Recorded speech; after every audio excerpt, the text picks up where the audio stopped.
And how is it that I could have been so close or thought I was so close to someone who ultimately lied, didn't follow through, betrayed me on a lot of levels?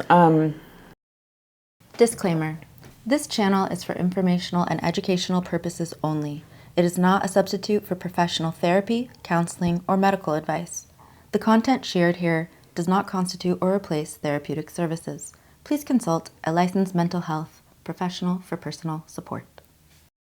Hi, I'm Katie. And I'm Diane. Almost 20 years ago, we met in rehab. And we've been besties ever since. We've both worked hard at healing our addictions. And gone on to build meaningful lives. I am a licensed therapist and yoga instructor. And I'm an embodiment coach and tantra healer.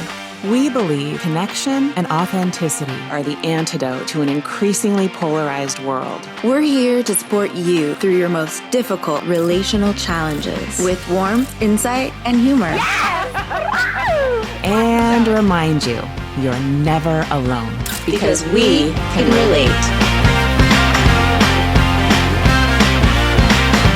Hi, everyone. Welcome to another episode of We Can Relate. Thanks for being here with us. We can't wait to hear what you think. Yes. Be sure to like and subscribe. Absolutely. And share. Today's topic is a juicy one that I can't think of anyone that can't relate to this. If you don't, let us know. But we're talking about vulnerability in dating. In particular, what comes up with that scared inner child in us, that for us is the little girls in us. What's there? How can we navigate that and move forward and still develop and have meaningful relationships that are related? Yeah, and so one of the things that we wanted to kind of start with was just to share with you when we say wounded child or wounded girl, or even, the wounded woman within, right? Mm-hmm. All we mean by that is, for those of you who aren't familiar with parts work, is that these are parts of ourselves that sometimes can interfere with our lives if they're not tended to. You might have heard of the inner critic. That's a part of us, right? And so when we refer to that, that's what we're talking about. It's a part of ourselves. Yeah, and that wounded inner child often is developed, in childhood.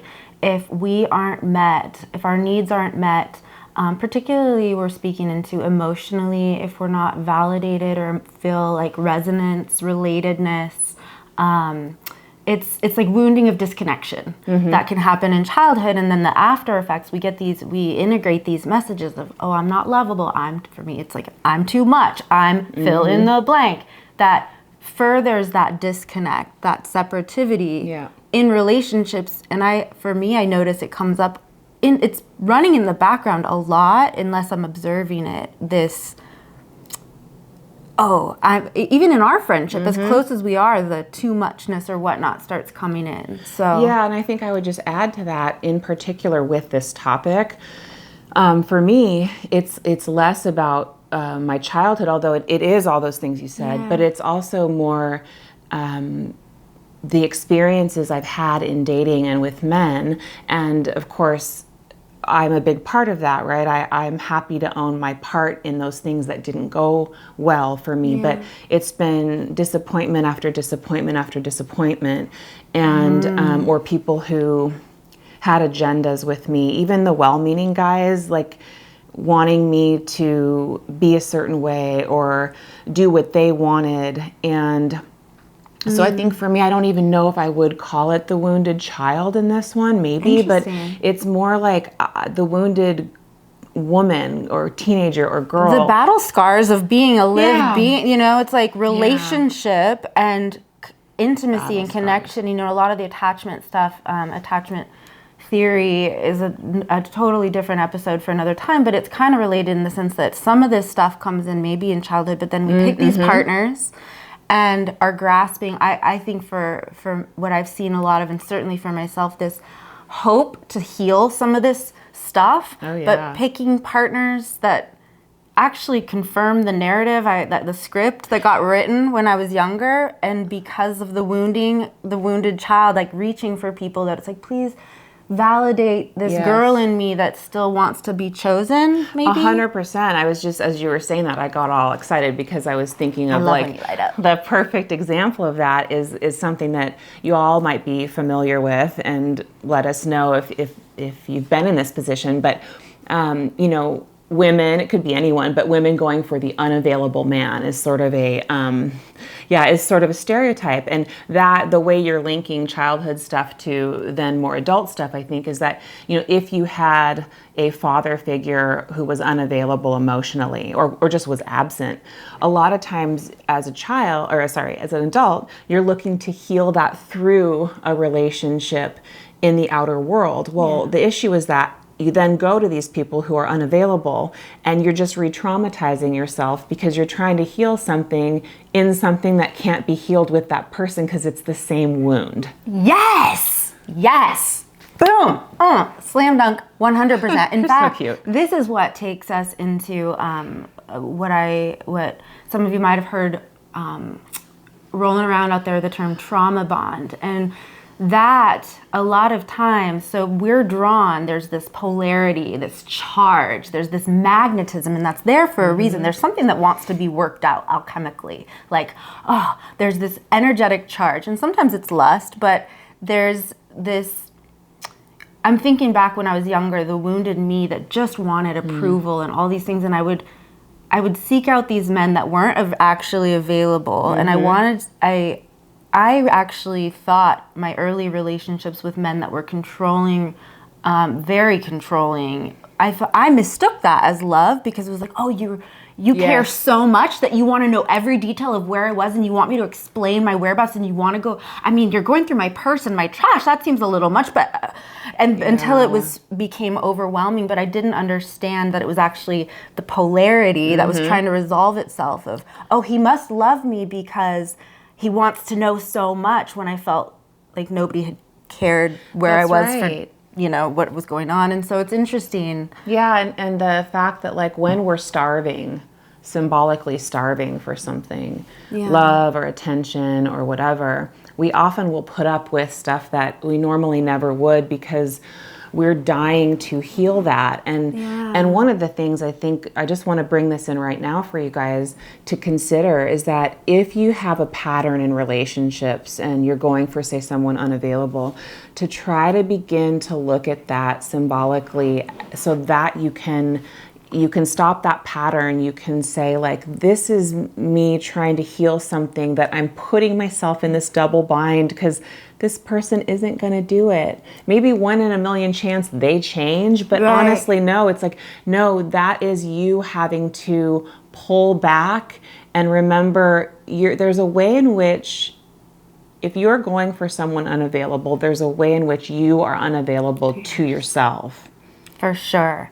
Well, and I to tie back into where I started to go about trauma bonds. So trauma bonds, the concept is, it's like, okay, there's this wound. For me, for example, it was, I don't feel worthy enough. I don't feel lovable. I don't feel worth being seen. I'm not good enough. Okay, so then I get involved with somebody that's obsessive to a degree, that's controlling, and it becomes abusive, but I feel not good enough, and they're emotionally abusive, so they're happy to double down on that, and we've got this dysfunctional thing going on. But why do people stay? Why did I stay? It was because when it was good, it was so yummy, and it had this dopamine dump of the good stuff in the brain, the good juices, and the dopamine, serotonin of, oh, when it's magical and they're looking right in my eyes and love bombing, what I didn't know then, which is just almost selling me, hooking me into this relationship, and it's like, oh, this is going to be so healing to that little girl that just wants to be chosen. It's like, oh, I choose you, I choose you, I choose you. And then it's, well, actually now you don't measure up, so I discard you. I put you down, or I don't respond for days or weeks or whatever it is. So it's the trauma bond, the cycle that's so addictive and painful for anyone out there going through it. We want to hear about it. If you want to reach out, it's very tough to break these ties. It almost feels like an addictive relationship because the child can feel inside that's not healed yet is like, maybe this will heal it. This person's going to love me the way my parent couldn't, or I didn't receive. Yay, yay, yay. and then the discard. So it's heal, heal, heal, and then re-traumatize, re-traumatize, re-traumatize, trigger. Heal, heal, heal, and it becomes this laundry spin cycle of it feels so good and then so bad. Yeah, and the person that is going to be doing the love bombing part in that cycle she's talking about, that relationship, they are looking for somebody who's starving. That's their wounding, right? We can demonize them and say, oh, they're a narcissist, and that's a topic for another time. But really, their wounding is they have just as much wounding, but unfortunately, they are looking for someone who needs this emotional that will pedestalize them. Yeah, Sorry, but yeah, you're right. And so that's how it gets into this cycle. And I think when we look at this all, the reason we're talking about all these things under the umbrella of vulnerability in dating is because if you have these traumas, or if you've been in these patterns, or even if you've just been really disappointed, you know, it's like you start dating, like I'm dating someone new, and vulnerability is terrifying for me still at this age and doing what I do. I am still so scared of being hurt. Yeah. You know? Yeah, of course you are. And even more so if it's like there's the childhood relational wounding and through the disconnection, and then there's the rupture and the disappointment of hoping for some co-healing, which is a real thing we'll talk more about. Yeah. But there's this hope of maybe that isn't necessarily a trauma bond, to hope that in a healthy relationship that's nourishing, not based on starving and scraps and power tripping, but if there can be this co-healing, that it can soothe the heart. But unfortunately, many of us go through these relationships that leave us with more scars, more wounds, more abscesses, and we carry on. And, you know, maybe you're still hopeful and out there on the battlefield of the apps and whatnot, hoping for this deep connection, or go the other way and maybe completely shut off because it's too risky and scary. Yeah, it's so scary. I think I was, you know, I shut off. Like after my divorce, which ended a few years ago, I really realized that he was not who he said he was. And in some ways he may have been just fooling himself as well, but he definitely had the mask of a nice guy.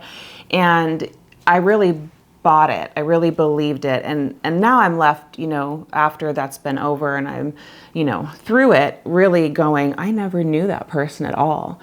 And how is it that I could have been so close, or thought I was so close to someone who ultimately lied, didn't follow through, betrayed me on a lot of levels. And so now I'm starting to date someone new, and what I'm noticing, and this is what I think I want to bring to you and I want to share with you guys, is thankfully I've done enough inner work that starting to date this new guy who's been nothing but thoughtful and kind and meeting me every step of the way, I've noticed what I call my wounded girl part running amok. I mean, like, girl, she is crazy. Like, she is like, the stories that I try to tell myself, and at least I'm separated enough that I'm like, okay, I'm not going to let you do that. Like, for example. Yeah, let's hear some examples of the crazy. Okay. So, and I don't like pathologizing this because your little girl just wants to feel safe. Yeah. That's where she comes from. These thoughts come from a place of, I just want to feel safe. I just want to feel safe. And she was asking me yesterday, like, what do you think you need? Or what does your little girl need? Yeah. And I said, certainty, which of course I can't have, right? None of us can have that. But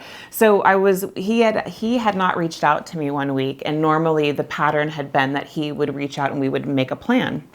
And he hadn't done that yet. And so in that space, I was just feeling scared, right? Is he gonna reach out? What does this mean? Does it mean he doesn't like me anymore? Should I reach out? And my wounded girl was like, well, you can't reach out. You can't possibly ask about if you guys are hanging out because that's too forward, or it's like, you need to see if he's gonna do it. Like, it was just telling me all these stories. Interesting. So it would be too forward. And what would too forward mean? You know, what would too forward mean? Yeah, like if you were... I think that's part of my defense mechanism, right? Like, there are some people I've noticed, like in my patients and stuff, where if a guy, like, I'm on the opposite end of this. So if a guy is not showing that much interest, I'll see these women chase them, and they'll text them, and they'll try to send them a sexy picture. They'll do all these things. And I'm like, if someone gives me a sniff of I'm not interested in you, I run so fast the other direction. You couldn't get me to open that door again. Like, that looking desperate is like so scary to me. So you feel like maybe more ingrained with like the cool, the chill, like I'd rather be chill or aloof or just not. Yeah. Like is there a power energy somehow of like you would be at a loss of control? Like It's more fear, and it's more like, it's like a self-respect thing too, which I think is in part, like, it's dicey to talk about this because in part, I think there's a lot of truth to, if, it's like that movie, He's Just Not That Into You. If someone's into you, they're going to show it. At the same time, if I'm running away before I'm getting enough information, or if I'm reacting to something, that's the trauma. That's a different thing. Yeah, there's real and there's perceived. Mm-hmm. Yeah, for sure. And defense mechanism. And this is the parts where it gets dicey because it's like, okay, am I holding a healthy barometer or standard of like, if this person's interested in me, I'll know it because they're going to be doing these in action. These things, yeah. Versus I'm hyper vigilant, my trauma's here, and looking for any reason to hit the eject and bail run. Oh yeah, so that was what happened this time. That's very perceptive because he had said he wasn't sure if he was available on the weekend, and then we hadn't made any plans, and I was all in the story. So I was like, I guess I could ask him because I wasn't clear if he was doing something over the weekend. So I reached out and just said, did you say you were doing something over the weekend, something like that? And he made a joke back, and we started talking, but then he did end up saying, well, would you like to do something this weekend? And my wounded girl, okay, you guys are going to know the crazy that is within me right now. She was like, well, would he have asked you to do anything if you had not reached out? He probably wouldn't have asked you. And then she was like, well, what about if you give him some sass and just say I could take it or leave it. Like, so mean and so scared. And let me put an obstacle in the course to just test you again. And not vulnerable at all. And so it took me like an hour sitting on my couch, like thinking about, should I say, yes, I want to see him, I'd like to do something, or should I let the wounded part take over and say like, oh, I'm not really sure, and play some kind of stupid game. And luckily, I was able to sit with and go, wow, Katie, that's your trauma. You're trying to protect yourself. You haven't dated anyone really since your divorce, and this is scary for you. Yeah. And I just really want to acknowledge, it's been such a delight, everyone, being in the front row seat, watching you get back out there, because I've seen the defense and the closed and the like, nope, I'm not even going to put a toe out there and possibly get my heart just shattered again. Yeah. And I also know how much you love and you long for connection, deep connection. Yeah. But it's been terrifying. And so watching you in your process and light up, and you and your feminine, like, it's been really fun to see and relate with. But I really want to commend you for the observing, because this can be really hard. This urge to play a game. Like, one invitation I would even have is, as you were listening, I was like, oh, that's a great point. Noticing when the urge to play a game comes in, of like to play a chess, because I was like, oh, that sounds like chess, like strategize. Yeah. If there's strategy energy coming in, that's a defense. Yeah. That's a high defenses. Yeah. Like, I'm afraid and I'm feeling, and so you held on to yourself. Yes. Until, because we say, oh, I want somebody that's going to be real, authentic, not play games. Direct. And yet all of us do that shit.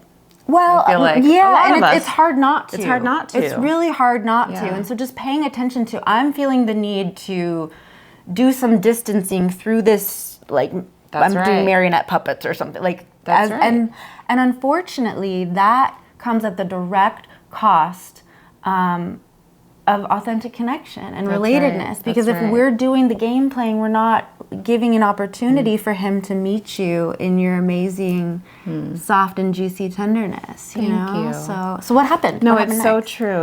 It's so true, and I love that you're saying that. And because somehow thank God I do parts work, and I've been a Jungian therapist and in my own work for so long, because I was able to put that aside, and something came through of like the vulnerability. Like, you need to just pick up the phone and be vulnerable. So I picked it up and I said, I'd love to see you. Simple. And guess what I got back? I'd love to see you too. And it's like, who knew being vulnerable? Well, Brene Brown knew, but besides Brene Brown, who knew that being vulnerable would get you more of what you want? It extends the hand. And it's like, I know that, Katie knows that, but the wounded girl in me is just so scared. I've been hurt so much. It's especially with men. Yeah, with men. Like, think about how you're so skilled at this in your practice. I feel like you're amazing at it in our friendship. We're ever growing in that. But with men, it's especially like that heartbreak. It's so hard. It's so hard. I was talking to a friend this morning. We were leaving voice messages, and she was saying how she'd kind of given up on dating. And before dating this guy that I'm dating now, I could relate to her so much. It was just like, I don't think that's for me. Like, and I didn't know. I also didn't know, and like I told my therapist this the other day, is like, I don't know if I can take another heartbreak. And she said, that's such a sad message to give yourself.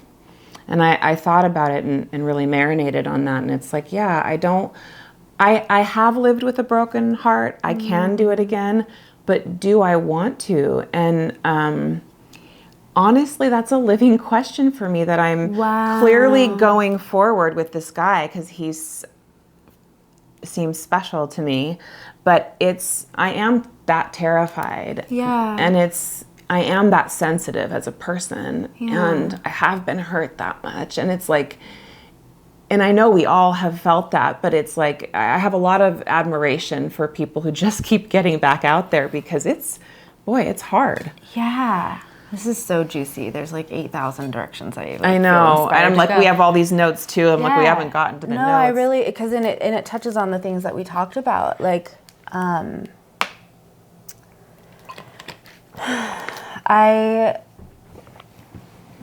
that's where the commending comes in, of getting back out there again, because the choice otherwise is to be alone and not have connections. And it's like this idea of this question of, I don't know if I can bear another heartbreak. If the alternative is a different kind of heartbreak of isolation. And I was thinking about that's a good point. Wait, can you say that again? Yes.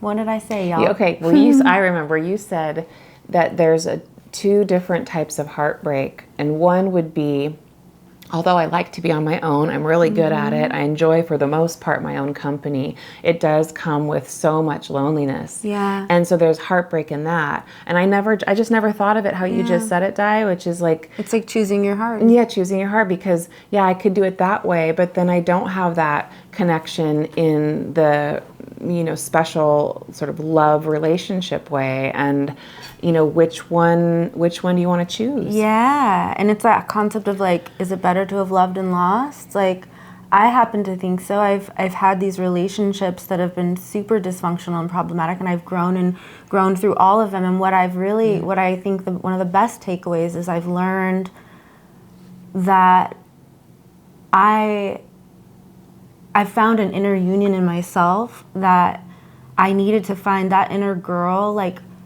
where I'm at now, I feel like there's at a baseline. I trust myself. Like, if I can leave that, after my last relationship, if I could eventually leave that one, which took, it was 4.5 out of 5 years in the making of needing to leave that relationship and knowing it. Once I finally got out, and I felt like I couldn't survive without it. It was so like trauma bond. But ultimately I did learn. I deserve more than scraps. I'm not, like, go where you're celebrated, not barely tolerated. Yes. Like, all of this stuff, and I wasn't able to leave that bond until I'd healed enough of that wounded child that was seeking healing through him, and started sourcing it through myself, as showing up in what's called reparenting work. It's like learning that, like, okay, he might not be the person so-and-so might not be the person. There's no certainty, guarantee, no. but I've got you. Like, Diane, I'm here. And that's new. This idea of like literally hand on my belly, and when I feel overwhelmed or freaked out of the uncontrollables, like, the breath. This is really scary. Yeah, you're right. It's like coming back to center of like, but I'm here. I'm here. Sometimes I'll look in the mirror. I'm here with you. You're going to be okay. Like, I've got you. Yeah, and that's so beautiful for you because it's like coming back to being your own container, right? Yeah, it's like, I remember saying at the end of the last, because the patterns, it's like, look at these patterns. What do these people have in common? And it's evolving and getting better, and I'm shaking loose the things that were really unhealthy as I heal. And it's like, yeah, nobody deserves love scraps. I love what you just said. Go where you're celebrated, not tolerated. I had not ever heard that before. Yeah. And it's like, how do we, when we've been settling for scraps, or we rationalize, we justify bad behavior in someone, how do we stop doing that to get out of that cycle? Self-nourishment. I think, like, I don't need to, I realized I'd been starving on love scraps in partners. Like, please love me. Like, I got this little scrap.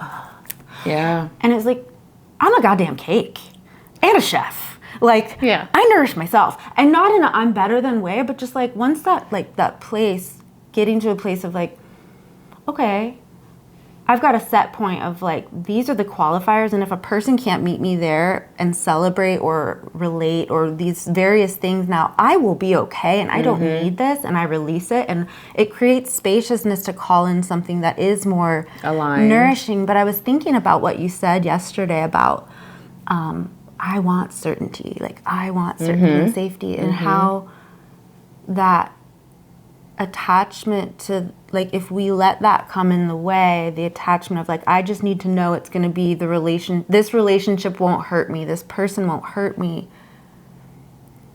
the attachment to that idea gets in the way of the relating and the dance and the healing that would otherwise maybe happen. Absolutely. So, I mean, you have to let go of the idea of certainty, and I think the ambivalence I carry is because I know nothing is certain. Yeah. And also ambivalence follows wounding, and that was one of the things I wanted to talk about, was that once we're wounded, we get ambivalent about relationships, right?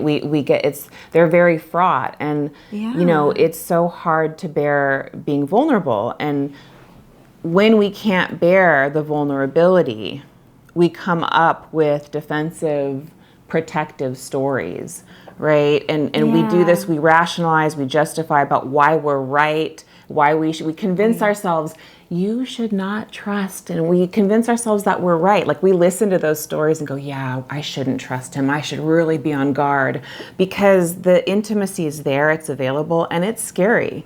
And so I just think it's something also to acknowledge, like, vulnerability is hard. And if you're not familiar with Brené Brown, by the way, she's amazing, yeah. I mean, her work is really well known, so you might be, but go Google Brené Brown vulnerability. I mean, that's all of her work is about that, and how important it is, and how hard and scary it is to do. Yeah. Well, and I just love that you touched my favorite piece of this is, as you're still continuing to show up despite the terror, and putting in a very measured, or just not measured in terms of calculated, but a way that feels safe at your capacity, putting out a little more and a little more and a little more, and then being met in a related way. You did the vulnerable thing by being like, I'd love to see you, and it's like, I'd love to see you, and then you get the thing, and it's, the reward is there because you didn't let the separativity of story, defense mechanisms, etc., villain, like this, the chess game that wants to protect you but would actually harm you. That's ironically. Right. That's right. You did the counterintuitive part, which was say what's real and true. That's right. Donald Kalshed has a book called The Inner World of Trauma, and he talks about all of us having something that is kind of a two-sided personality. It's like the protector part is also the persecutor part. And can you walk through it again? Yeah, the protector part within us is also the persecutor part. So, for example, if if I'm thinking, should I write him, or, the protector is like not going to let me or doesn't want me to, but it also will tell me these really awful stories, to shame me into not reaching out, or to it thinks it's the persecutor part thinks it's protecting me, right? You can't put yourself out there. We have information that's been done and it's too painful and you can't get through it, so don't put yourself out there. And the work is to try to, begin to say, like, I can handle this step by step. I do have it within me. Yes. I've lived with a broken heart. We don't know that that's going to happen anyway, but sort of bearing like the terror of the unknown. Yes, right? Absolutely. Well, and that's the thing, is I really feel that relationships, all connections, this magnetism, people are pulled into our lives for a reason, a season, or lifetime, right? And it's like there's something trying to be worked out here alchemically in your energies. There's something that wants to make itself known, that becomes woven, expanded, created together, that uniquely you can't create in a vacuum on your own. He can't create on a vacuum. Like the other people in the relationship, it's like coming together, co-creating, hopefully co-healing. Yeah. But if we're in our defense, the mystery that wants to reveal itself, that is there in the connection, that the lessons, the gift, the gold, the transmutation, the healing, whatever it is, can only happen when there's spaciousness away from these walls and protection things. Yeah, letting the walls down. That's right. It reminded me when you were saying that, the Jung's quote about when two personalities meet, if there's any reaction at all, both are changed forever or transformed forever. And it's like, or both are transformed. And it's so true. It's like to be transformed, we have to let ourselves be affected by others. And it's sort of that dichotomy of, how do I hold on to myself? How do I honor myself, protect myself in a non-defensive way, while also engaging in a relationship with someone else? Particularly when they're showing green flags. I've been like, this man is looking like a green flag parade queen. Like, I'm liking this. I haven't met him yet. Looking forward to it. Hi. Thanks for tuning in. So I want to circle it back. Okay. Tell me how you're doing that. Like you said, how do we do these things? How are you doing it, Katie?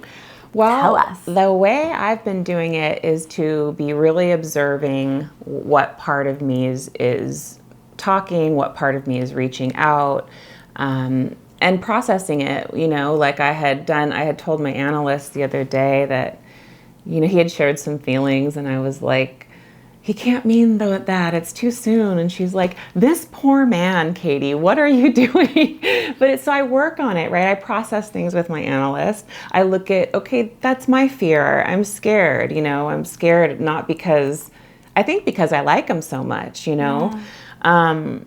And so that's one way. And then the other way, of course, is, like I said, to really observe what's happening in me and do what place. I also ask myself, am I coming from a vulnerable place right now? Is this question, is this phone call, is this voice message coming from a genuine, vulnerable place? And if it is, it's a go. And if I'm unsure, I wait. Yeah. So that's one. Those are a couple I like things. that. I've been appreciating watching your process of what to divulge or where to lean in, and like green light, pause, and then observe and digest and see. And it's so healthy to not just dive into getting attached to, this is the person, pedestalizing, projecting this idea of, you're going to be the one that saves me and heal. Like, what I'm noticing in this recent partnership I've been in, and I'm really enjoying, is noticing things that are different. There's things that are different in this connection that feel really healthy, in terms of not coming from a scarcity mentality of hunger, and in this dance of connect, discard, pull me in, discard, pull in, discard. That tumult isn't there, the chaos isn't there. And I'm noticing myself being more honest about showing up with, like, this is what I think, this is how I feel. And something that I'm really enjoying hearing you talk about doing too is, like, saying the things, like not self-abandoning. Yes, that is something in terms of the vulnerability that I'm practicing, which is like in the past I would override myself and just, give myself some kind of reason not to bring something up. And now I'm like, any little thing I'm going to bring up. And look, somebody else or whoever I end up with, if I end up with someone, they're going to be somebody who not only is okay with that, but actually also likes that. Like I need to be able to go into places with my partner that are scary or that are unknown, or be able to say something, what did you mean by this? Explore, go inward. And that's not for everybody, and that's okay. But like learning, okay, I do need that.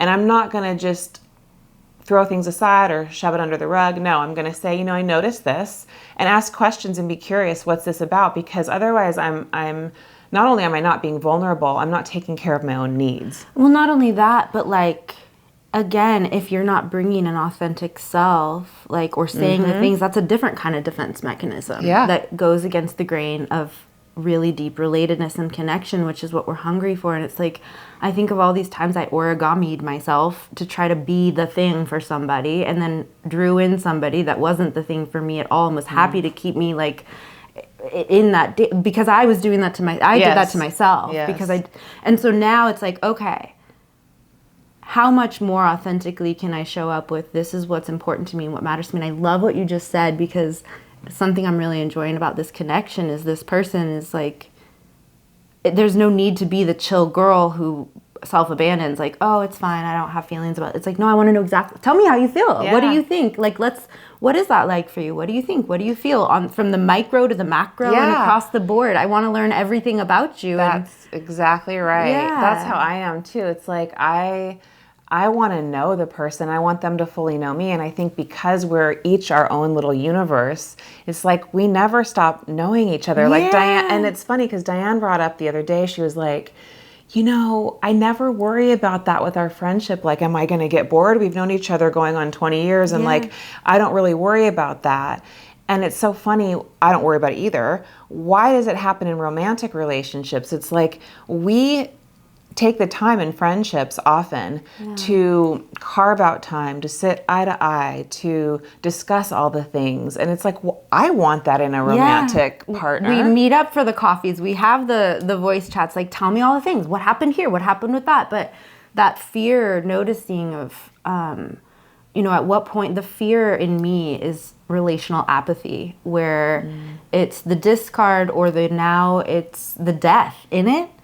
And I'm noticing the death in it? The death in the relationship. Okay, thank you for asking. Yeah. What I mean by that is, it's like there's the honeymoon phase, the spring season, symbolically, of like, we're in bloom, it's so lustful and yummy, and I'm so into you, and probably projecting and pedestalizing, but also it feels so good. Like the dopamine rush, the like, can't get enough. Something about that. You might know a little. I know a little bit about that. You and me both.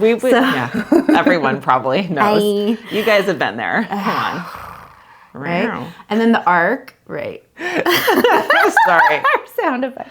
I know. So then there's the spring, and then there's Then it dies. Well, but everything does. All feelings fade. Yeah. We know that to be true. Yeah. And so it's like, how do we keep bringing in renewal? And the fear for me is like, at what point, and I think a lot of people have this, tell us, at what point does it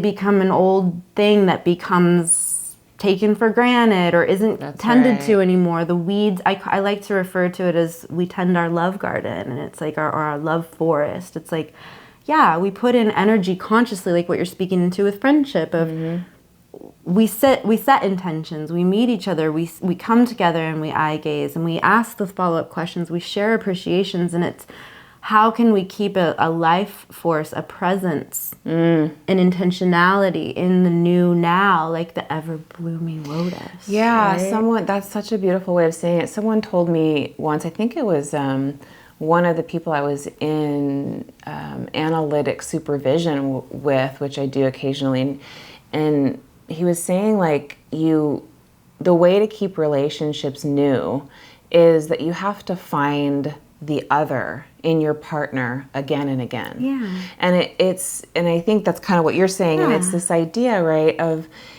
if we either of us stop growing, it's going to become stale. Or if either of us stop bringing the new, the fresh, the disturbing, whatever it is to the relationship, if we don't take care of it, we're not going to find the other. And then it's just like you who you were 5 years ago, or it's not fresh, it's not exciting. I think there's really something to that. I love that. I think what I see in a lot of relationships is almost like, okay, I already know you.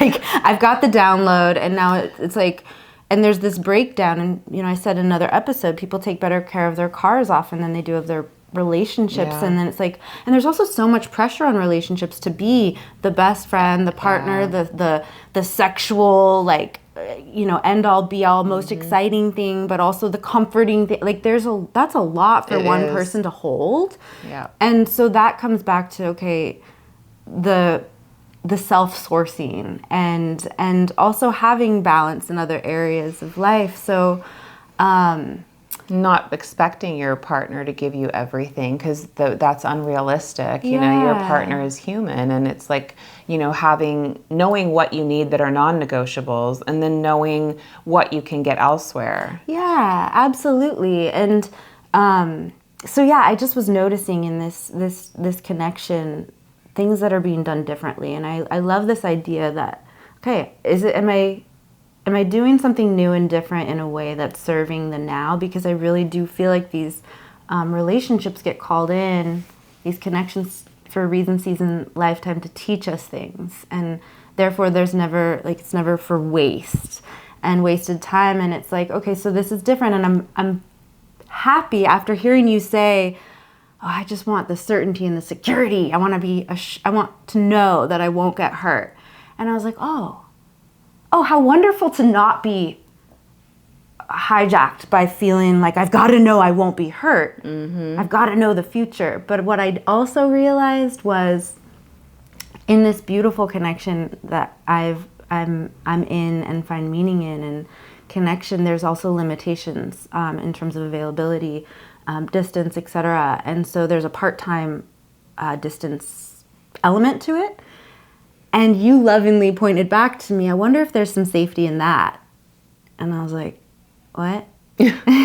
Because you're right. As I thought about it more, my capacity, the little girl in me with being vulnerable, I was like, yeah, there is something safe about this not being available for the full time. We couldn't move in together, or get like this, that wouldn't work with our lifestyles right now. And there's something that feels really, something that, you know, I think I subconsciously probably drew in, was this connection that's feeling new and different and very healthy on an emotional, soul, heart, spiritual lovership level, feeling very nourishing, nurturing, whole. There's not the discard dance.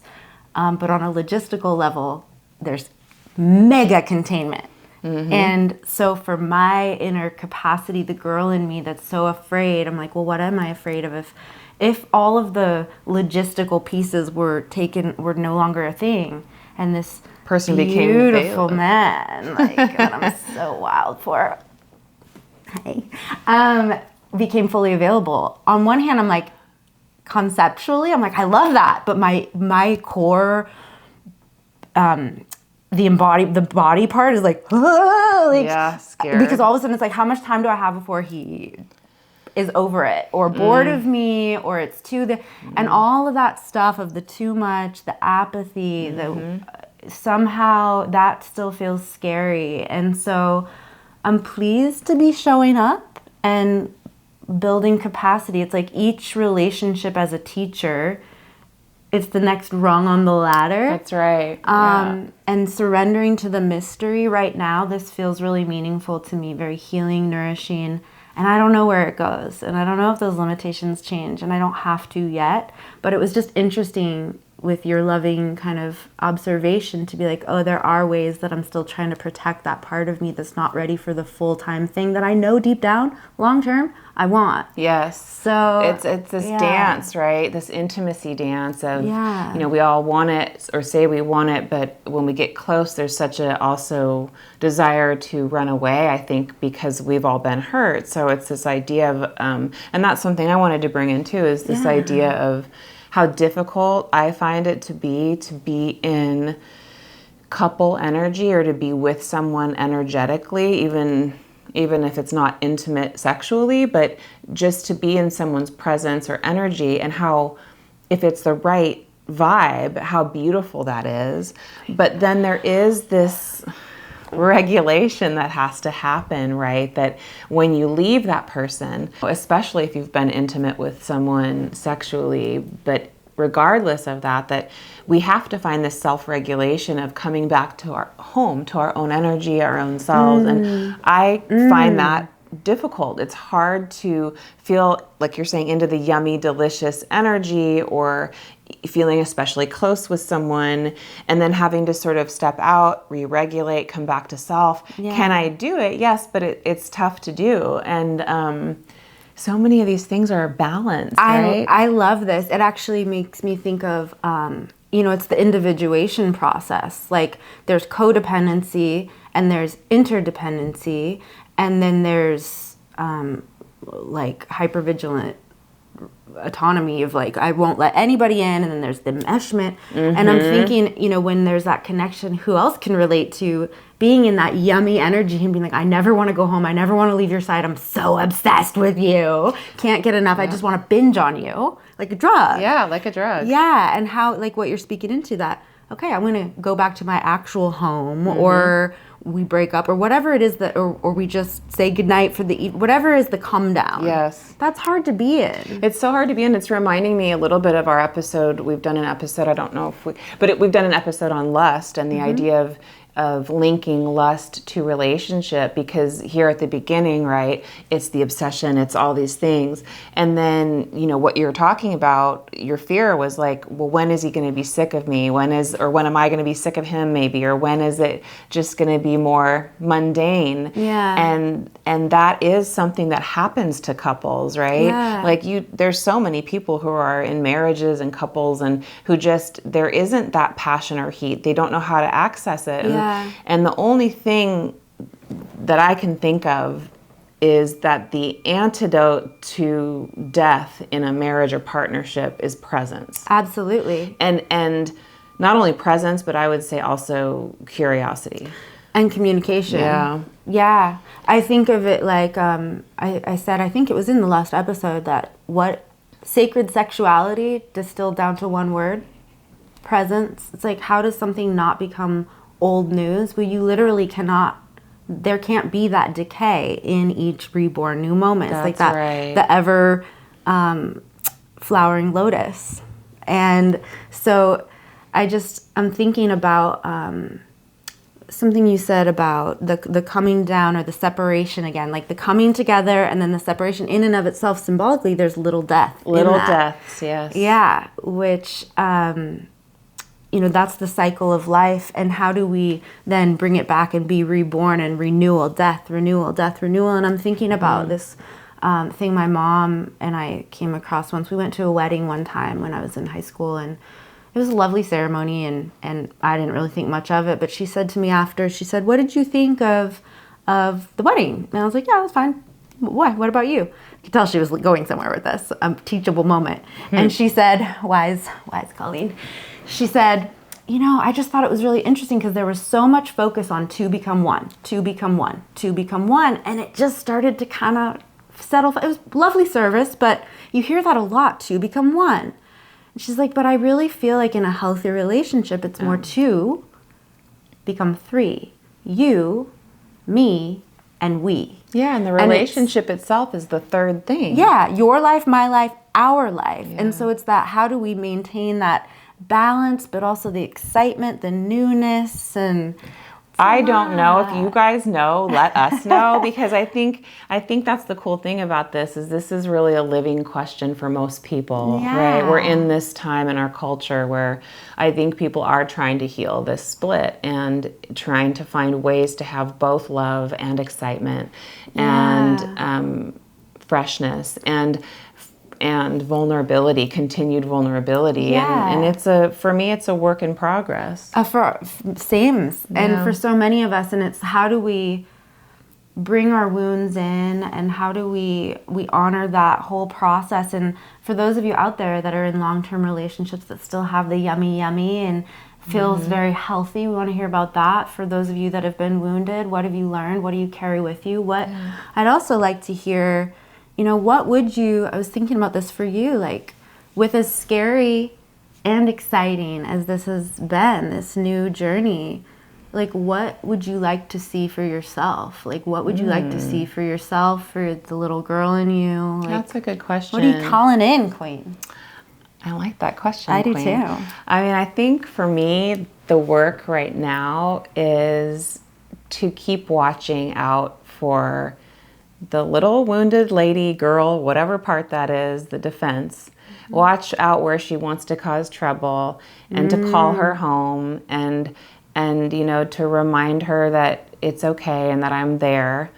And also to maybe share with the person I'm dating, if and when that time comes, that if I seem distant sometimes, or if I get quiet or cold, and you've experienced me this way, but generally that means if I'm not my normal me, it means that my wound is in front of me. It means that I'm hurting. It means I'm probably either worried about something or I'm scared. And it's not to be mean to you. It's just that wounded part comes forward.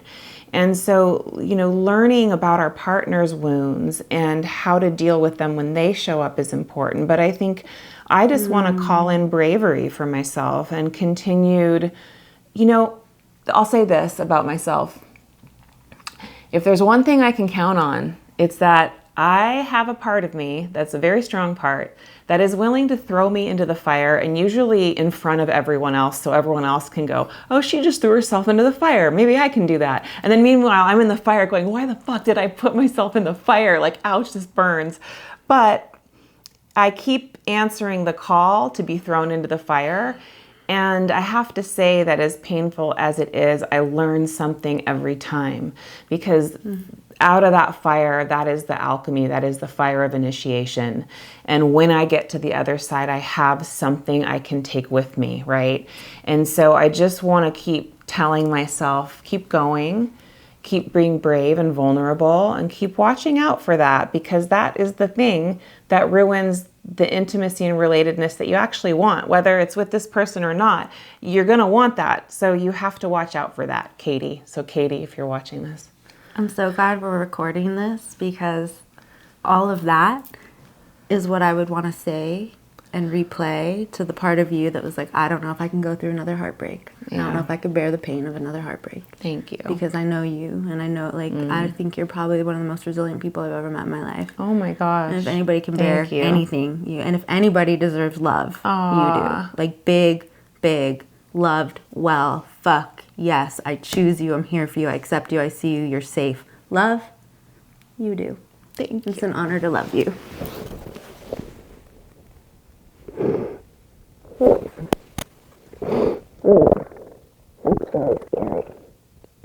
Just thank you for saying that. Yeah. It means a lot to me. You've been through fucking hell.